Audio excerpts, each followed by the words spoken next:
We all have expected the Chicago Bulls to be aggressive in the trade market, with the February 8th trade deadline just around the corner. Well, this Chicago Bulls fan actually made an article talking about what the trade targets should be for the Bulls going into the deadline, and some of these are ones that we haven't thought of or even talked about lately. I'm your host, Joey Mercer. This is an episode of Bulls Digest, and before we get into it there today, I just want to say that about 85% of you that watch these videos are not subscribed to the channel, so if you aren't already subscribed to the channel, make sure to go down below, hit the subscribe button, turn on that bell for notifications, and you will be able to stay up to date with our takes on your Chicago Bulls. So this article is really eye-opening to me. I mean, a lot of things were talked about in this that I hadn't even thought about myself, and I've definitely thought of different strategies just in my head that the Bulls could take going into this deadline. The article that I'll be citing is from Yardbarker that I got it from, and it was titled, Bulls Big Picture Thoughts for the 2024 NBA Trade Deadline. This was by Morris Bankston, and we're going to get right into that. The Chicago Bulls have reached the halfway point of the regular season. Between now when the majority of NBA players are available to be traded and February 8th, the Bulls will be in the deep end of the NBA trade deadline season. With the deadline looming in under a month, I'll share my point of view on what the Bulls front office leadership should be thinking about when navigating roster decisions in this window. I'm a passionate Bulls fan with zero NBA front office experience, so I'll frame my proposed trade deadline ideas in the next context of how I perceive NBA roster fit, which leads us to the topic today being Bulls trade deadline targets. So yeah, I mean, it was interesting to see this is essentially from a fan. I mean, he doesn't have any office experience to do with the NBA or professional basketball, or so he says. And I'd like to give my take on this too. So you're getting a fan's take on another fan's take, and hopefully all of us here, fans of Bulls Digest or the Chicago Bulls as a whole of a team, and you're just coming on and watching this content, we can all kind of conversate and see how we feel about this whole thing. The next thing I saw in the article was Bulls roster fit. First, let's focus the Bulls starting lineup. Before the 2023-24 regular season, I viewed the Bulls starting group as a collection of two broad roles. The scorers in DeRozan, Lavine, and Vooch, and the spacers in Lonzo Ball, Caruso, DeSumo, and Patrick Williams. The Bulls scorers' offensive trademarks have typically consisted of dominating touches in the majority of pick-and-roll actions, and if all else fails, it led to a kick-out pass to a spacer in either of the corners or slot spaces on the court, where low-efficiency three-point shooters, excluding Williams, willingly took open three-point shots that opposing defenses were happy to give up. Unfortunately, this set of starting lineup roles has delivered mediocre offensive efficiency at best. In 21-22 and 22-23, the Bulls ranked 13th and then 24th respectively in regular season offensive rating league-wide. Halfway through the 2023-24 season, the Bulls checked in at 22nd overall. Now, that leads us to the next point in this one, which was, this season, the Bulls have displayed flashes of offensive evolution, while December's hot streak of White's December hot streak of 22.6 points, 6 rebounds, and 5.7 assists per game, and DeRozan's evolved playmaking at about 7 assists a game in December, and the absence of Zach Lavine come to mind. Speaking of Lavine, Bulls fans have also observed an offensively evolved version of the two-time All-Star since he returned to action on January 5th. Now, that one right there, I do disagree a little bit. Lavine's had some good box score numbers, and the team is winning. We lost a pretty big one to the Cleveland Cavaliers last night at a score of 109-91, and Lavine didn't look great in that one. It kind of looked like his old self before the injury happened, which was pretty worrisome in my eyes when it looked like we might be keeping on to Zach, unless a big deal had come by. But some news recently has broke that the Bulls maybe looking to get rid of him at all costs, but I don't know how much I believe that when there have been many offers on the table that have not been accepted from the Chicago Bulls front office. Next thing we saw on this was, what should a new Bulls roster even look like?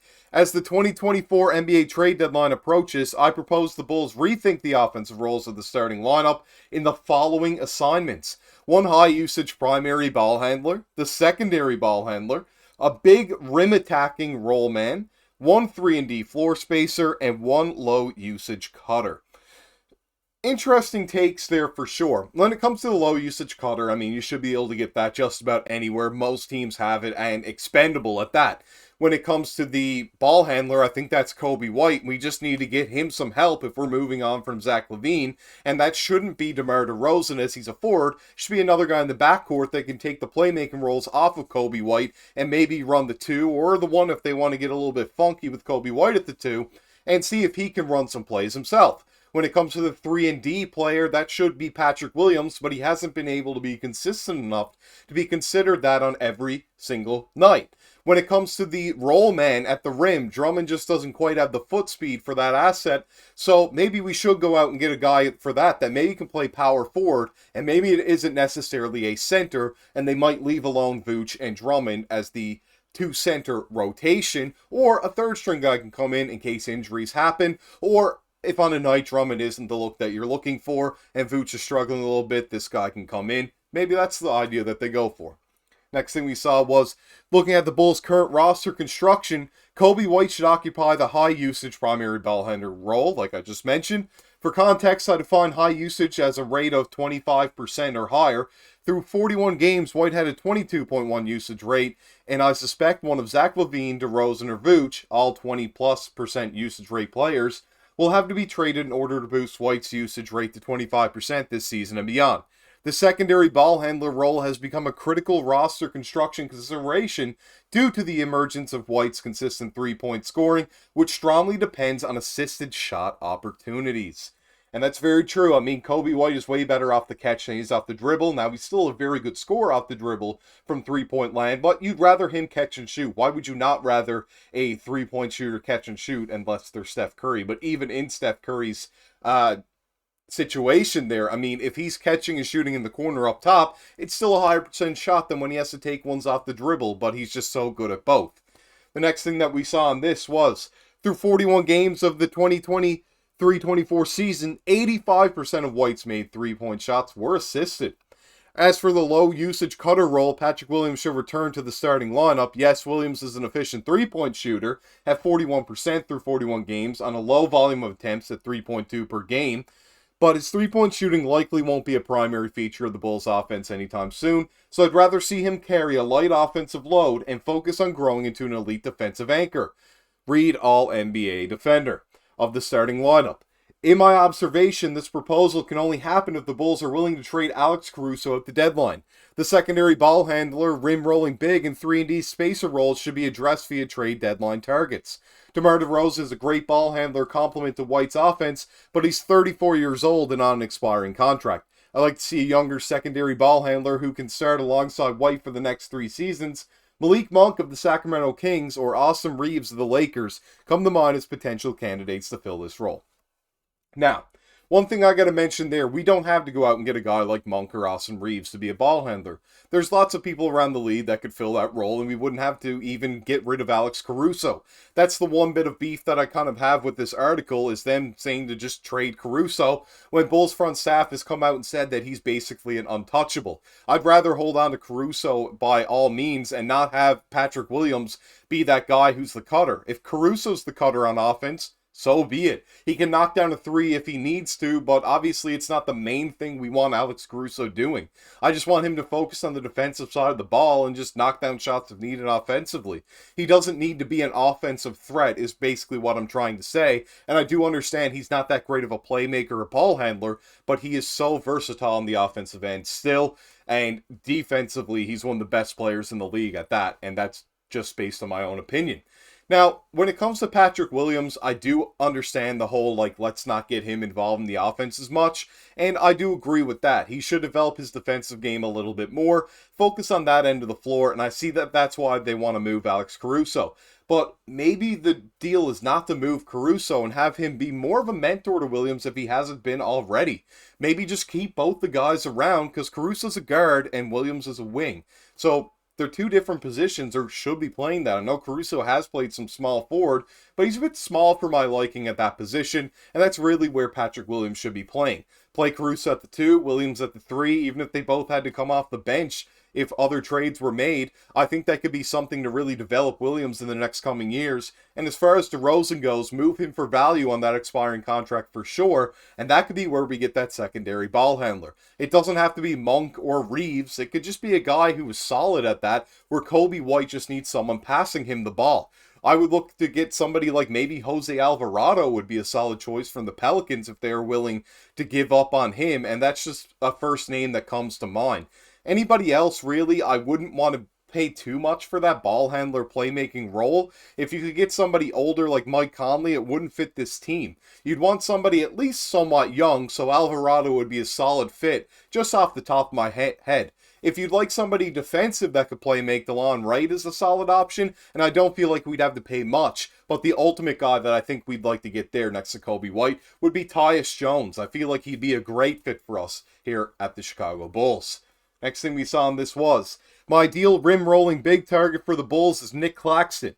In 22-23, Claxton was an elite offensive pick-and-roll man, ranking in the 89.7th percentile, so basically 90th percentile. Claxton's pick-and-roll man percentile is lower at 53 percentile this season, but he's still an elite shot blocker on defense at a little over 2 a game. However, executing this change will be difficult for the Bulls because Vucevic received a contract extension this past offseason. Onto the 3-and-D spacer role, I'm ultimately talking about wing position players who are reliable three-point shooters and at worst neutral defenders. Sam Hauser of the Boston Celtics and Herb Jones of the New Orleans Pelicans are players who would fit this profile. Both are 6'8" wings who shoot about 38% and 41% respectively from the three-point line. I'm also open to the possibility of Lavine buying into this role if the Bulls don't trade him by February 8th. Now, this is where I really disagree. We're not getting Nick Claxton. It's not happening. He's pretty much an untouchable from the Nets. The only reason that they're going to trade him, or I can see them trading him, if it was literally team altering. It would have to be a guarantee, like run to a championship or altering talent prospect coming up. They are not going to move Nick Claxton for anybody that we have or are willing to give up right now. The trade would not be worth it for the Bulls if we were to give up what they were expecting in return. For that rim rolling guy, I could see Daniel Gafford coming back our way. Wouldn't be too happy about it, and the Wizards would be pretty low on bigs. They just got Marvin Bagley, but gave up Muscala, so they still only really have 2 centers. That rim-rolling big role is kind of interesting to me. I don't know if there's anybody that comes to mind right away off the top of my head, and I don't really know if there's anybody they should target in that. Maybe it's just a guy that you wouldn't expect coming back from another team. Maybe we reacquire like a Derrick Jones Jr. I'm not really sure, and I'm not really convinced that that's exactly what the Bulls need. So that one I'm going to stray a little bit away from, because I feel like when Torrey Craig comes back in, we have a little bit more versatility there, and we just need to pick up a PF from another team. Now, who that is going to be, I really don't know, because I'm not sure about what fit. I'd like to see where Lavine goes and where the other pieces fit, and I'd say that would be the last thing I would try to get. Now, when it comes to Herb Jones or Sam Hauser, completely different players. Herb Jones is 3-and-D. He's a more versatile player. Sam Jones is just a shooter with the Boston Celtics. They're completely different players. And I don't want Sam Hauser, if I'm going to be honest. Unless we are getting Sam Hauser for next to nothing in terms of value, I wouldn't go out and try to trade for him because I'm not confident that he would still produce on a different team. I think if you're on the best team in the NBA right now, in the Boston Celtics, you're going to look a lot better in playing time. Even Cornette looks okay in certain spurts, and he was awful when he was on the Chicago Bulls. Now, Herb Jones, love to have him, obviously. Is he a three-point sniper? Not necessarily, but he is still a very good three-point shooter. I'd say his defense is better than his three-point shooting, even though his three-point shooting is very good. But I think that a guy, if they're looking for a three-point shooter to come in, maybe if we could get Kennard off the Grizzlies, I think it would be less of a risk than Sam Hauser, because I feel like the trade value on Sam Hauser right now would be higher, like I mentioned, because he's on the Celtics and performing better within their system. Kennard is a legitimately proven shooter who's in a bad system on the Memphis Grizzlies and can fit much better on the Chicago Bulls, probably for lower value of trade. If there's a massive trade to happen, we could try to take a swing on Kevin Huerter while his value's lower right now as a shooter and hope he picks things up, but that one I'd be a little bit more hesitant about. When it comes to a big trade for Lavine right now, we've talked about those different players and teams. that we could get coming back our way.